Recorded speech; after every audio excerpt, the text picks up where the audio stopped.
Hello and welcome to the Southern View election special. 5,500 odd kilometers done. We are back from Tumkuru, where we were yesterday, to Bengaluru Central outside the Vidhan Sauda. Well, campaign's gone silent, not just for the 14 seats in Karnataka, but also the 20 seats in Kerala. The whole state goes to polls on Friday, like the 14 in Karnataka. But first, we'll focus and decipher Karnataka with two extraordinary Bengalurian veteran journalists, Sugata Srinivasa Raju and B.S. Arun. Both of them have covered Karnataka politics for many decades, know all the intricate grassroots equations, and hopefully will try and explore and may help us understand the different seats across this first phase. Remember, 14 seats go to the polls on Friday. This is the old Mysuru region. Of the 14, 12 are considered part of the old Mysuru region. Then you have Dakshin Kannada, Udupi Chikmagalur seat as well. That's in the race. Fascinating contest here. One that tests the BJP-JDS alliance. But remember, the urban metropolis, the English-speaking urban elite living in Bengaluru will have to come out to vote. Bengaluru South, fascinating contest between Tejasvi Surya and Soumya Reddy, which is turning personal, some would say. Then you have Bengaluru North, where you have Rajiv Gowda taking on Union Minister Shobha Karandlaje, and of course the Bengaluru Central seat, where the incumbent PC Mohan takes on Manzoor Ali Khan. Let me just get our guests in to weigh in on the Bengaluru contest. First to you, Sugata. A fascinating contest in Bengaluru. It's been a BJP bastion all throughout, but the Congress seems to be challenging this time, fielding Ramalinga Reddy's daughter Soumya, who lost the assembly election by a very narrow margin against Tejasvi Surya. Seems like a personal battle for the Congress to take on. Yes, Veera. I mean, Bangalore looks very interesting. See, it's not just Soumya Reddy. I mean, a lot of ministers' children have been fielded, and that has kind of been a default strategy of the Congress party this time. I think basically because of the reluctance of senior leaders to contest. But that aside, Soumya Reddy, starting with Bangalore South, I think Soumya Reddy is a very hard-working person. In fact, I've liked the way she worked when she was MLA, and it was a pity that she lost by a few votes, 14 votes or 15 votes after she had been declared elected last time, that is last year. And I think she's come back with a certain vengeance and a mission, not just vengeance, but also a mission, because I have seen some of her campaign videos, and I think she goes about doing things extremely meticulously. But we have to sort of say this, that seat has not yielded to the Congress since 1989. Right? 1991, it was Venkatagiri Gowda, Deve Gowda's Beth Noir, who won the seat for the first time for the BJP. And ever since, for 6 long terms, it was, I think, Anant Kumar, till he passed away. And 2019, Tejasvi Surya has come in, and we have to be fair. Tejasvi Surya has filled up the shoes that of Anant Kumar's thing quite well.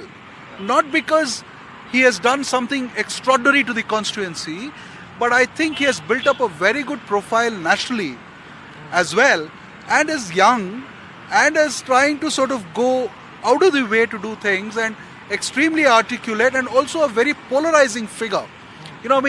He also represents a constituency which is a mixed urban constituency, where there are a lot of influential Brahmin votes, no doubt, but I think the deciding factor is with the Okkaligas. I remember the seat. If you want me to continue, I'll tell you one thing. We'll get to that, but on the point that you're making in terms of caste breakup, remember, even in Bengaluru South, like an urban seat, the caste mix and other things is what journalists really explore. But Arun, explain to us this whole strength, the hold the BJP has over this city. I mean, these are, as Sugata was saying, Bengaluru South for so many decades. You've got Bengaluru North, Bengaluru Central. These are seats for over 2 decades where the Congress has not been able to even put a challenge to the BJP. What explains that? Yes, over the last many years, we have seen how BJP has virtually captured Bangalore city. Bangalore actually has 5 seats. It's Bangalore South, North, Central, and then Bangalore Rural, and even Chikballapur. One constituency, which is Yelahanka, is part of the Chikballapur, which is neighboring Bangalore. So, but in these 3, seats, which is urban You mean proper. seats which have the urban influence, but the three Bengaluru seats are these three. We're talking of Chikbalapur and others No, which but- have the urban influence. But a couple of segments of these Lok Sabha constituencies come within the Bangalore city. Right, right. So that's why Bangalore city includes 5 seats, and 3 major seats are these: South, North, and Central. So, and in all these 3 cities seats, you can see the domination of the BJP over the last, as Sugata said, over the last many years, many decades actually.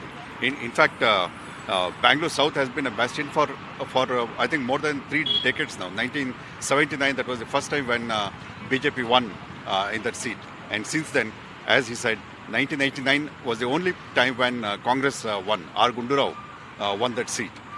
When you come to North and Central, that's also become a stranglehold of the BJP.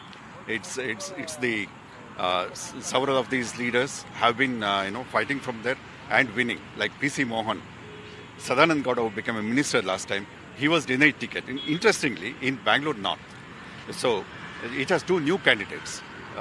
Rajiv Gowda of the Congress and Shobha Karanlaje, who was Shifted from Udupi Chikmagalur down here. she was forced to shift. There was a go back Shobha campaign in Chikmagalur, and she was forced to find another seat, and her party leaders gave her Bangalore North. I know it's a fascinating contest in Bengaluru for the 3 seats, but we don't want to just get focused only on Bengaluru. We'll speak about Bengaluru more, but I just want to move further down from Bengaluru, where you enter what's known as the Vokkaliga heartland, Bengaluru rural. Seats like Mandya, where you have H.D. Kumaraswamy taking on Star Chandru. Bengaluru rural is where D.K. Suresh, D.K. Shivkumar's brother, is taking on Devagowda's son-in-law, Dr. Manjunath. Then you have seats like Mysuru, Hassan. These are known as the Vokkaliga heartland, and this is really the JDS-BJP alliance test. Do you believe that this phase is really a JDS-BJP alliance test? Very briefly, Shugata, and if it doesn't work, that alliance, it's going to be disaster for the JDS to retain its identity. Yes, certainly a lot of things are going to be tested, not just the alliance. It's also going to test the ability of the Devagowda family to pull off an election, because practically these are seats that the BJP has never won. The Vokkaliga bastion seats have never won. In the last elections, that is the 2023 assembly elections, both the Congress and the BJP made inroads into the Vokkaliga, bastion or the areas where I think they nicked off around 3% and 4% vote shares of the JDS, and JDS, which was usually around 30, 33 or 36, or best case scenario 44 assembly seats, came down to 19. And that 19 was a figure which I think pushed the crisis or crisis button inside the JDS. And see, I personally feel that the JDS-BJP alliance is a far more natural alliance for various reasons, because they complement each other. Where they don't have their strengths, they complement each other. And see, They haven't been fighting at the grassroots as rivals for many decades. years, and also the other thing is that, precisely, the Lingayat bastion, which the BJP has cultivated for the last 3 decades under the leadership of Yadurappa, has been mostly focused in the north of Karnataka, Hyderabad, Karnataka, Not in the Mumbai, not in the old Mysore region. Although Yadurappa, ironically and interestingly, Yadurappa himself comes from Mandya, right? And so, And since you're mentioning Mandya, I'm sorry to cut you there, Shugata. I met D.K. Shivkumar on the campaign trail, and I asked him, what will happen in Mandya? Are you worried about this alliance? He says, all 3 members of Devagowda family will be defeated. That was his comment that he made there. It's a personal battle for him. I mean, really, it's about D.K. Shivkumar wanting to hold on to the Vokkaliga vote. That's also a big test for the Congress. Absolutely. It's actually, Mandya is being seen as a fight between D.K. Shivkumar and Kumaraswamy. There is a candidate there, Star Chandru, but he is not being seen as the candidate. Shivkumar is the candidate. So that is a real battleground. See, in the assembly elections, Shivkumar proved himself as the Vokkaliga leader by winning a majority of the seats in Mandya district. Correct. So, and that's how he captured, for Congress, all these seats from Janata Dal. Janata Dal had been a powerful party in that entire Mandya, Hassan, as you have mentioned, these areas in Bangalore district, Bangalore rural district and Mysore. But now Congress has given them a run for their money. And this is one test now to prove who is the leader of the Vakaliga in the Vakaliga heartland, whether it's Kumaraswamy or DK Shivakumar. So that's the story within the story. These election results will have almost an entire implication as far as the state political equations. Veera, it's always been like that. For instance, DK Shivakumar has contested against the family, the Devegowda family in the past. He has put up strong candidates. In fact, in 2004, Tejaswini Gowda defeated Devegowda in Kanakpura, I mean in the what has become Bangalore rural now, and Devegowda retained the Hassan seat. I mean, Devegowda went to the parliament because he had won the Hassan seat. He was contesting 2 seats. So there has always been that personal rivalry, and Devegowda lost that seat in '89 to his own Shagir, PGR Sindhia. So it's always personal in Intricate politics. grassroots equations of Karnataka politics where vote shares on paper don't necessarily add up on the ground at the end of an election. I just want to focus on 2 more seats. Lost, by the way, DK lost against Devegowda in one of the elections too. I remember. In a parliamentary election. Parliamentary election. That's right. We'll check those facts out. But looking at 2 more quick constituencies going beyond that region. Remember, 14 going to the polls. 2 very quick constituencies. Udupi Chikmagalur, where Shobha Karandlaje was shifted out, and you have Kota Srinivas Pujari, who's the BJP's leader in the Legislative Council, contesting against an ex-MP of the Congress who has a very strong, credible image in that local area, Jayaprakash Hegde, as well as then you have the Dakshin Kannada seat, where the BJP wins these seats, by 20-25% vote shares. Dakshin Kannada, Uttar Kannada. The decision to replace Nalin Kumar Katil and field a fresh candidate, does that show that the party is trying to change tracks in Karnataka? The party has changed many candidates in Karnataka, and both in South as well as in North Karnataka. And Nalin Kumar, who was the party president, he was removed as party president, and he was changed as the party candidate. Now you have a new candidate there, a youngster, a former army man. So he is contesting, and it's the constituency which BJP wants to retain very badly, because that is seen as Mangalore and Udupi. Both are seen as the laboratory of the Hindutva for the BJP, and it doesn't want to give it away. It wants to retain these seats by any at any cost. And they also brought back to the party one Putila Arunakumar, who had gone away from the party, but he is a strong ground level leader. He had gone away from the party. Because of him, the party had lost 1 assembly seat. Now he is back in the party fold, and looks, BJP is in a better position to retain that seat. But the fight is on, like in many of the other seats. The fight is on, but these are places where the Congress, some would say, have ceded enormous ground over the last 2 decades. Very difficult to catch up. Very quickly, Shugata, faction troubles. Do you see that playing a role in these elections? It's been spoken about largely from the BJP side. Do you see that playing a role, or do you see the party actually being able to consolidate it because it's a parliamentary election and not an assembly election? There has been a lot more trouble in the BJP certainly than the Congress, for the simple reason that there is greater hope that the candidates who contest on a BJP ticket will win. And the Congress, the impression that one gathered right at the beginning was that they were sort of reluctant to put in candidates. No minister has, except for one, I think, has contested a seat. A lot of people were being offered that. So as a kind of alternative, their children, correct, who were very young, inexperienced, I think that was also not to known make in sure the that state constituency. leaders invest themselves heavily in the One is parliamentary that, election. which one they is did. also that, and the second thing is also about resources.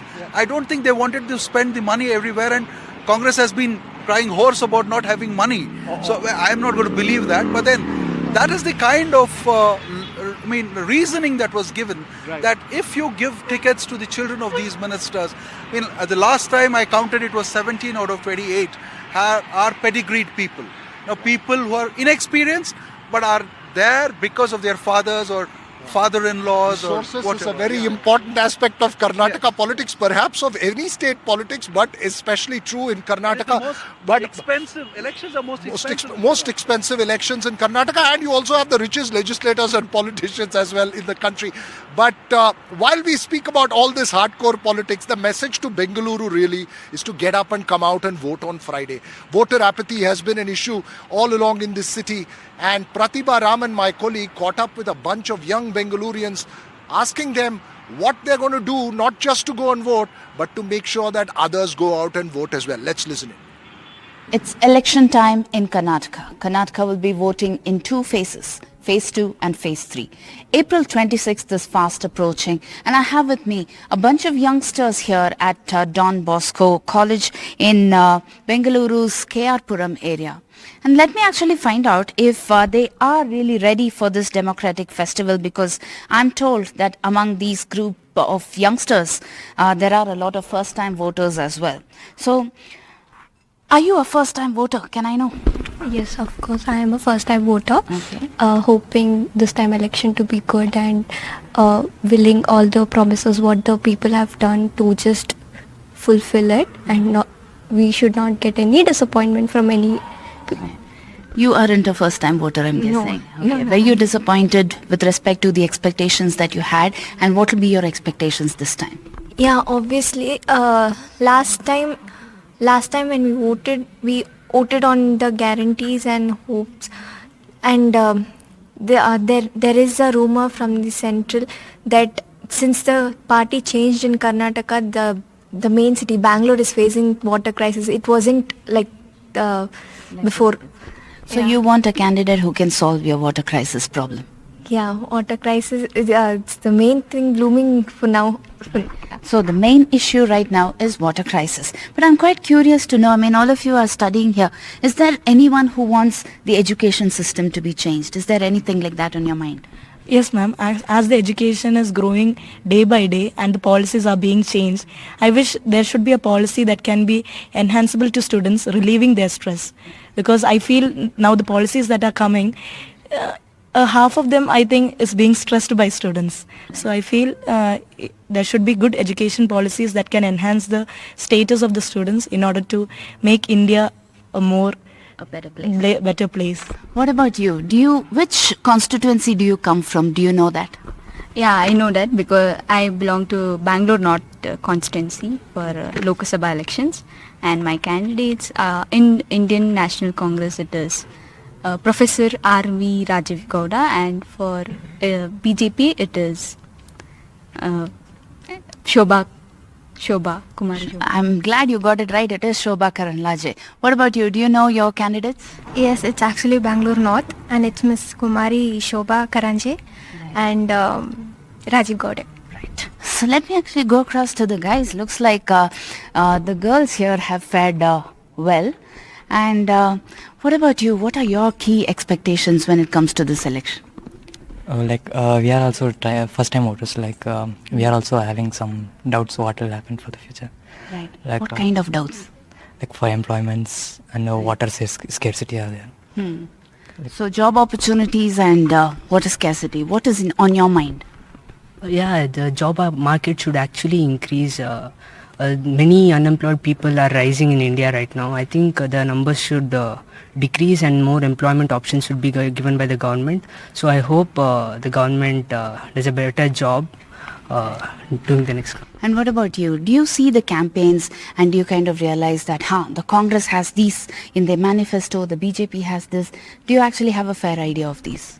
Actually not, but I think whichever party comes to power, I hope it's gonna benefit the society and for the individuals inside the society. So first time voters, they're extremely excited about partaking in this democratic festival and also believing that that one vote of theirs would definitely bring in a change. And will it or not, we will know on June 4th. With camera person Govind, Pratibha Raman in Bengaluru for NDTV. Well, if you don't know your candidates, whether you're in Bengaluru or in Kerala, it's time to Google and find out. Wikipedia gives you history of every constituency very well. So whichever constituency you're on, make sure that you at least know the candidates and get out to vote on Friday. I'm just going to shift focus quickly to Kerala, where I'm also joined by senior journalist Gauridasan Nair from Thiruvananthapuram.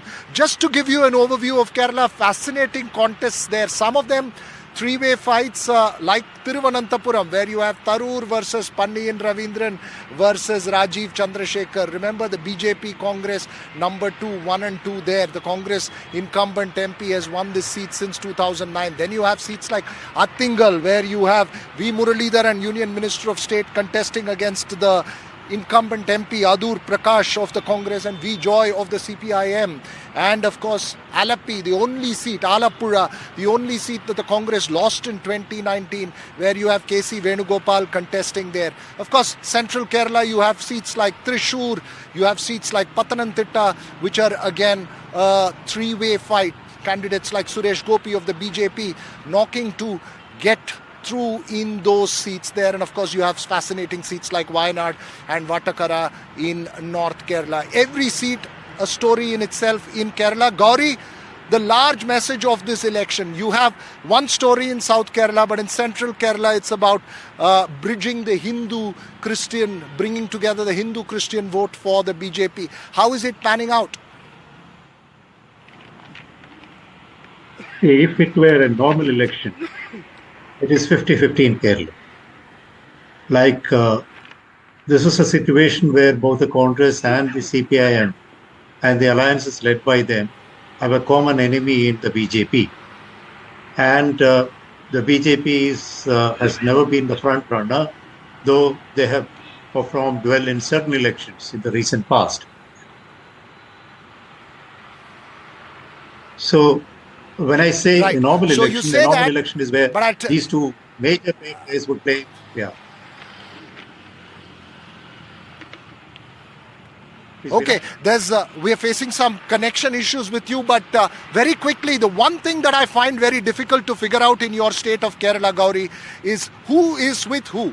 Because the Congress accuses the left and the BJP of a tacit understanding. The BJP accuses the left and the Congress of a tacit understanding.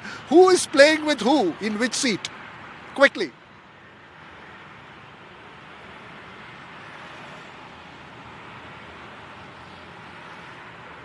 This is a bitter contest as of now in Kerala, because the BJP is bent on making its mark and also probably also trying to win at least 1 or 2 seats, 0-1, 0-2.